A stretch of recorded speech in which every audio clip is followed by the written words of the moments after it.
মমতাদি পুরো 100-100, 100 কি 100-200, 200 কি 100-500। কোন মুখ্যমন্ত্রী নিজের রাজ্যের মানুষের অধিকার রক্ষায় সুপ্রিম কোর্টে সওয়াল, এবং শুধু সওয়াল নয়, আজ মমতা বন্দ্যোপাধ্যায় মাননীয় মুখ্যমন্ত্রী যা যা পয়েন্ট তুলেছেন, সুপ্রিম কোর্ট সেগুলির মান্যতা দিয়েছেন, গুরুত্ব স্বীকার করেছেন, হস্তক্ষেপ করেছেন, ইলেকশন কমিশনকে নোটিশ ধরিয়েছেন। এগুলো বিরোধীরা দেখুক, এগুলো বিরোধীরা শিখুক। যে যে পয়েন্ট মমতাদি বলেছেন, এবং ওই ঐতিহাসিক মুহূর্ত সুপ্রিম কোর্টের প্রধান বিচারপতির বেঞ্চের সামনে মমতা বন্দ্যোপাধ্যায় সওয়াল শেষ করে বলছেন, সেফ বেঙ্গল, সেফ ডেমোক্রেসি। ইতিহাস, ইতিহাস।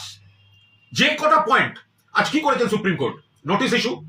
লজিক্যাল ডিসক্রিমিনেন্সির নামে এইভাবে হ্যারাস করা যাবে না, একজন বৈধ ভোটারকেও বাদ দেওয়া যাবে না। আর ওই মাইক্রো অবজারভারের নামে যেগুলো হচ্ছে, কিভাবে মাইক্রো অবজারভার অ্যাভয়েড করা যেতে পারে তার পথ খোঁজা শুরু হয়েছে।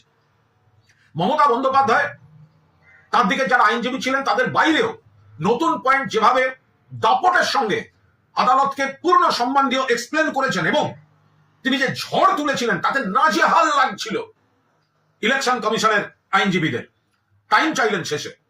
আজ নৈতিক জয় পুরোপুরি মমতা বন্দ্যোপাধ্যায়ের জয়। যেহেতু আনুষ্ঠানিক মামলাটা এখনো শেষ হয়নি, বলা যাচ্ছে না, শব্দটা পুরোটাই আজকে মমতাদির যা উদ্দেশ্য ছিল তাতে মান্যতা দিয়েছেন মহামান্য সুপ্রিম কোর্ট। ফলে পরিষ্কার কথা, ইতিহাস করে দিয়েছেন মমতাদি। সুপ্রিম কোর্টে যে সওয়াল মমতা বন্দ্যোপাধ্যায় করেছেন, নির্বাচন কমিশনের আইনজীবীরা রীতিমতো চুপ। মমতা বন্দ্যোপাধ্যায় একতরফা বলে গিয়েছেন, তাদের মুখে কোনো উত্তর ছিল না। মমতা বন্দ্যোপাধ্যায় যখন প্রশ্ন করেছেন চ্যাটার্জি, চট্টোপাধ্যায়, ব্যানার্জি, বন্দ্যোপাধ্যায়, গাঙ্গুলি, গঙ্গোপাধ্যায় উত্তর দিতে পারেননি।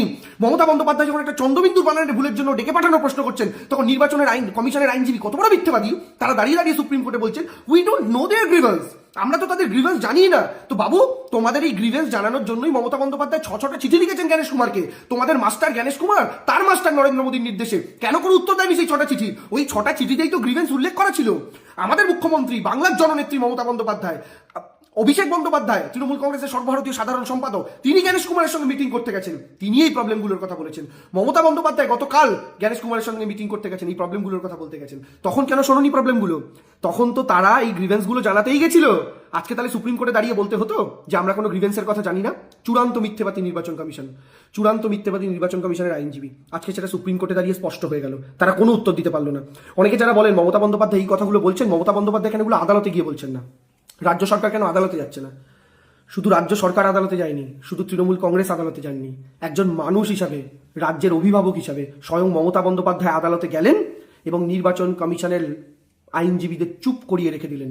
তার প্রশ্নগুলো শুনে, বাংলার কি অসুবিধা হচ্ছে সেগুলো শুনে স্বয়ং আদালতের বিচারপতিরাও হতচকিত হয়ে গেলেন যে এই সামান্য সিলি মিস্টেকগুলোর জন্য কাউকে ডাকা হতে পারে, যেখানে প্রসেস টাইম এত শর্ট। 14ই ফেব্রুয়ারি ছিল ইনিশিয়াল টাইম, সেই টাইমের মধ্যে এত লোক, ডেলি 15 লাখ লোককে তাহলে ডাকতে হবে এখন শুধুমাত্র এই ভুলগুলোর জন্য?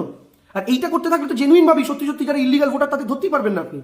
কারণ 10টা কেস যদি জেনুইন হয়, আর যদি কোর্টে 15টা কেস থাকে, তাহলে 10টা কেসের সলিউশন করা যায়। কিন্তু 10টা জেনুইন কেসের উপর যদি 90টা ফলস কেস মিশে থাকে, তাহলে 100টা কেস জাজ করতে গিয়ে 10টা ভুয়ো কেসও ছাড়া পেয়ে যায়।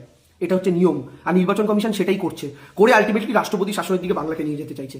মমতা বন্দ্যোপাধ্যায় যেভাবে বাংলার মানুষের গণতান্ত্রিক অধিকারের পক্ষে সওয়াল করলেন, মমতা বন্দ্যোপাধ্যায় আজকে যেভাবে বাঘিনীর মতো রাস্তার আন্দোলনকে নিয়ে গেলেন স্বয়ং আদালতের বেঞ্চের সামনে, কুন্নিশ জানাই মমতা বন্দ্যোপাধ্যায়কে, স্যালিউট জানাই। I am proud of my chief minister, I am proud of my leader. আমি খুব গর্ববোধ করি মমতা বন্দ্যোপাধ্যায়ের মতো একজন নেত্রীকে এই জীবদ্দশায় দেখতে পেয়েছি। সত্যিই আমি গর্বিত মমতা বন্দ্যোপাধ্যায়ের মতো একজন নেত্রীকে পাওয়ার জন্য।